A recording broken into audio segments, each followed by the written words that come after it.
Aujourd'hui, un petit zoom sur la question de Veasio qui a reçu une demande d'échange d'articles et il se demande si ce procédé est pénalisé par Google ou pas. Bienvenue dans Espionnage. Vous avez des gens qui ont répondu à sa requête en disant que vous pouvez en faire mais pas à grande échelle. Lui, il dit que c'est au cas par cas et lui, il fait un petit paragraphe en disant que tant que l'article est assez long et que les liens sont modérés, ça devrait marcher. D'emblée, ce que je n'aime pas avec ce genre de réponse, c'est qu'il reste assez vague. Par exemple, la première réponse ici, tu peux en faire tant que ce n'est pas à grande échelle. Comment est-ce que tu fais pour mesurer si c'est à grande échelle ou pas? Est-ce que 1 ou 2 ça va, mais 10 c'en est trop? Ou est-ce que ça veut dire que tu peux en faire moins d'une centaine? Enfin là, on sait pas vraiment à quoi correspond grande échelle. Honnêtement, pour moi, ce genre de réponse ne veut strictement rien dire. En début d'année, j'ai fait un article sur LinkedIn en 2 parties qui vous donne les 3 principales raisons pour ne pas faire d'échange d'articles. Donc je vous invite à lire cet article-là, j'ai mis le lien en dessous dans la description de la vidéo.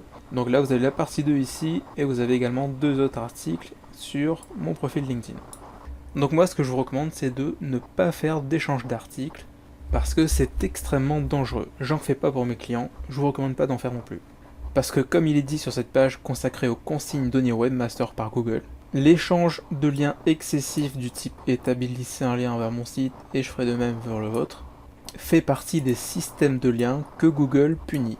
Donc là, bien qu'il soit écrit échange de liens excessif, moi je vous recommande de ne pas du tout en faire, comme ça vous simplifiera la tâche par la suite. Si jamais Google vous pénalise, vous n'aurez pas à l'esprit une variable inconnue du type est-ce que j'ai fait trop de liens d'échange d'articles, ou est-ce que mon contenu il est trop court, ou est-ce que c'est la qualité des liens qui est mauvaise.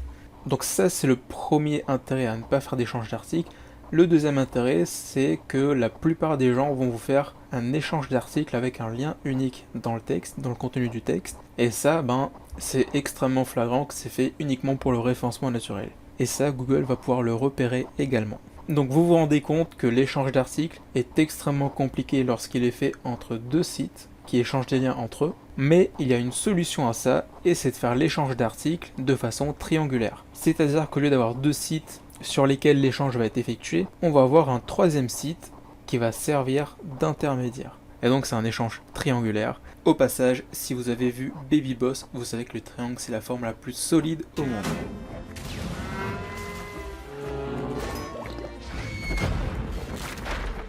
Donc on se trouve actuellement sur Photoshop avec ce petit schéma qui vous explique donc l'échange triangulaire des articles. Donc tout en haut ici on a votre site, en bas à gauche on a le site du contributeur, donc c'est le site de la personne avec lequel vous allez effectuer l'échange d'articles. Donc dans un échange classique, vous avez un lien du site du contributeur qui va vers le vôtre et un lien de votre site qui va vers le site de votre contributeur, donc ça fait un aller-retour. Et ça, Google peut facilement le déceler. Et donc là, l'intérêt de l'échange triangulaire, c'est qu'il va y avoir un troisième site, donc le site passerelle, qui va permettre à l'échange d'être équitable, tout en évitant d'être repéré par le double échange ici, avec les deux sites du premier cas. Donc ici c'est très simple, vous avez votre site qui va faire un lien vers le site passerelle, qui appartient ici au contributeur, et le contributeur sur son site à lui, il va faire un lien vers le vôtre. Et puis lui, le contributeur, s'il veut, il peut récupérer ici la puissance du site passerelle et faire un lien vers son site ici, afin de profiter du bénéfice SEO.